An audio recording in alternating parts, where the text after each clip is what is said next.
This is Global Perspectives for the first week of August. Global Perspectives is a collaboration between Ferris State University and the GERM Report. I'm your host, the founder of the GERM Report, Dan Graber. There's a risk that political gridlock will continue to drag on the U.S. economy. That's the word from Fitch Ratings. The ratings agency, in its latest move, revised its outlook on the U.S. economy from stable to negative, saying the traditional credit strengths of the United States were starting to erode. What happens next depends in part on the outcome of presidential and congressional elections in November. Right now, right-leaning Republicans hold the Senate and the White House. The left-of-center Democrats hold the House of Representatives. The Senate is beholden to the states, while Congress is beholden to the people. Political leaders from both sides have been unable to overcome partisan rancor to extend emergency relief measures for the unemployed. About 19 million people are out of a job, in part due to the coronavirus pandemic that translates to an unemployment rate of around 20%. All of the jobs gained since the Great Recession are gone. Many won't come back. Now the extra $600 a week in unemployment insurance is gone, as are federal protections from evictions and foreclosures. That prevents a severe economic problem, as cash flow is essential for thriving in a capital economy. Fitch analysts suspect the U.S. government will tilt to the left in November, though Republicans will still hold sway.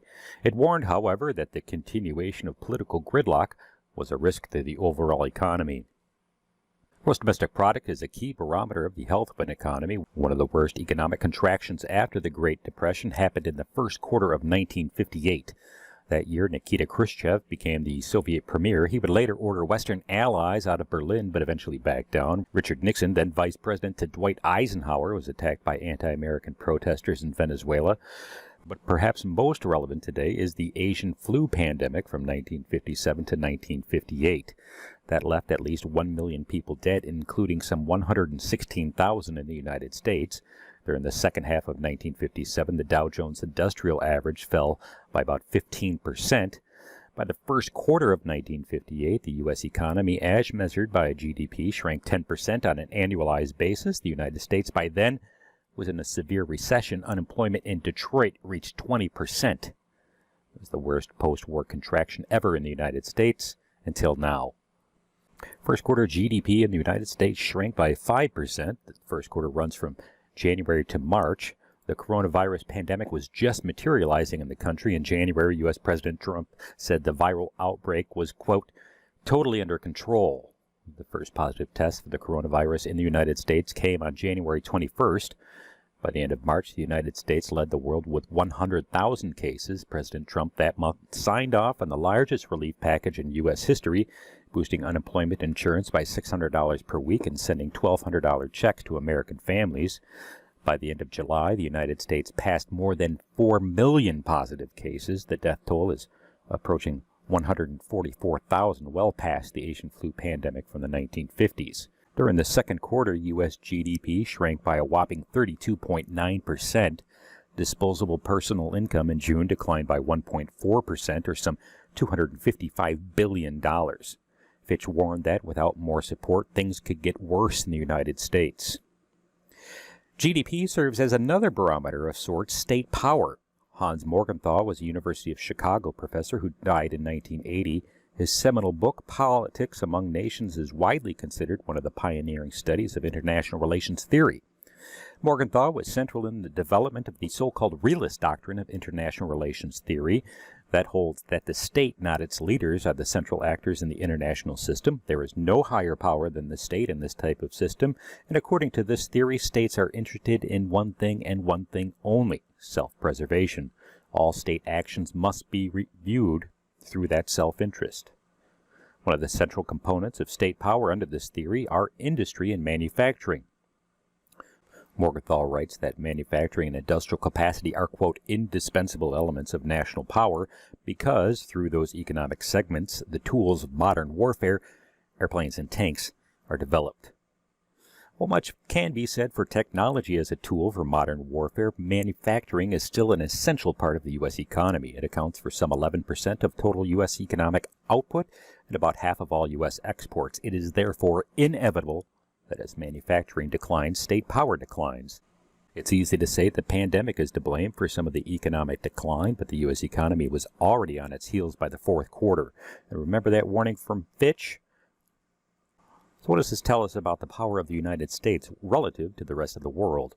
The United States is still the largest economy in the world, and by that measure, it's the most powerful country in the world. By the fourth quarter, though, the economy and national power were in decline. Think of driving a car at night. You're out on one of those rural roads with only your headlights to help you along the way. Along the straightaways, driving is easy and requires little mental engagement, but at the curve, things become tricky. Even if the driver anticipates an oncoming curve in the road correctly, the dangers of oversteering or understeering become critical. Now think of what happens if you miss the curve and try to respond too late.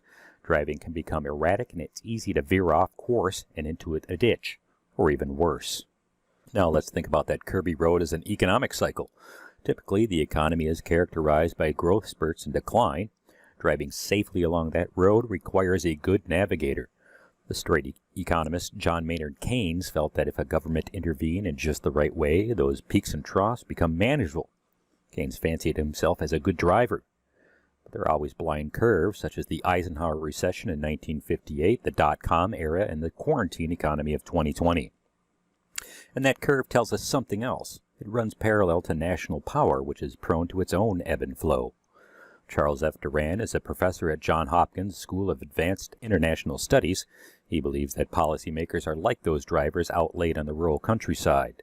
The most likely points for erratic state behavior are at the points of maximum and minimum power and at the two inflection points. Those points, Duran says, are where exaggerated fears, misperceptions, and overreactions are most intense. Clearly, the United States is victim to exaggerated fears, misperceptions, and overreactions during the Trump administration, but this isn't cherry-picking or Trump-bashing. International relations theory is designed to overcome all that. Case in point, Brent Scowcroft was a national security advisor to several U.S. presidents. After the September 11th attacks, he looks at the foreign policy calculus of the George W. Bush administration and sees the march toward Iraq as an overreaction to the threat from al-Qaeda. Scowcroft felt fighting in Iraq made it impossible for the administration to confront concrete threats such as the nuclear ambitions of Iran. And more than a decade later, Iraq is still coping with the fallout of war and its own fight against terrorism. According to some analysts, the U.S. adventure in Iraq was not only an overreaction, to use the car analogy, but a mistake. The Trump administration, too, finds itself at an inflection point with a massive shrink in GDP demarcating the zenith of U.S. power. The Trump administration, relative to previous presidents, is erratic. Trump rose to power on the promise of righting the perceived wrongs of globalization. Those interconnected links in the global trade were supposed to even things out, but many Americans in the U.S. Rust Belt felt otherwise. The outsourcing of many jobs put the American dream on hold for some, and Trump promised to change all that. China, this administration says, is cheating and stealing U.S. intellectual secrets to gain an edge. The Middle East is someone else's problems. NATO members are shirking their responsibilities. Germany, once the battleground for international influence, needs to fend for itself. Somewhere Brent Scowcroft is raising his hand. The Sino-American trade war was already expected to take about 1% off of U.S., Chinese, and global GDP, and those estimates were from last year. Tariffs, meanwhile, a central tool in Trump's economic arsenal, are not paid by the target country, but by the importers. That means things cost more than they normally would, and that's a blow to a U.S. economy already on its heels. Trump's recent decision to pull U.S. military forces out of Germany is also a representation of Scowcroft's warnings, and it has more than the obvious impacts. Trump has said part of the U.S. revival would come from the oil and natural gas sector. For the second quarter, economists at the Organization of Petroleum Exporting Countries stated that natural gas prices were up in Europe, though that was partly due to a slump in imports of liquefied natural gas. That puts a wrench in the gears of a U.S. energy policy which sees LNG as part of a Russian containment strategy of sorts. Liquefied natural gas is delivered on ships, not the pipelines that are exposed to international border disputes and other conflicts. Several companies on the southern coast of the United States are pioneering the exports of U.S. LNG, but it's an expensive effort. Trump, who recently made the unprecedented suggestion to delay the November election, took to Twitter to question why Germany was paying, quote, billions of dollars a year for Russian natural gas. The European continent can expect an influx of Russian gas with the twinning of the Nord Stream natural gas pipeline through the Baltic Sea to Germany.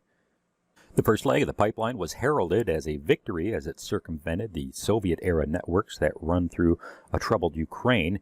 Economic disputes between Russia and Ukraine in the mid-aughts left European countries starved of natural gas during the dead of winter.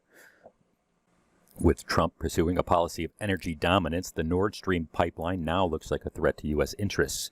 But instead of pushing for incentives, the president is now embracing a policy of retreat. How, the president asks, can the United States keep Germany under its protective umbrella when it's spending heavily on Russian energy products?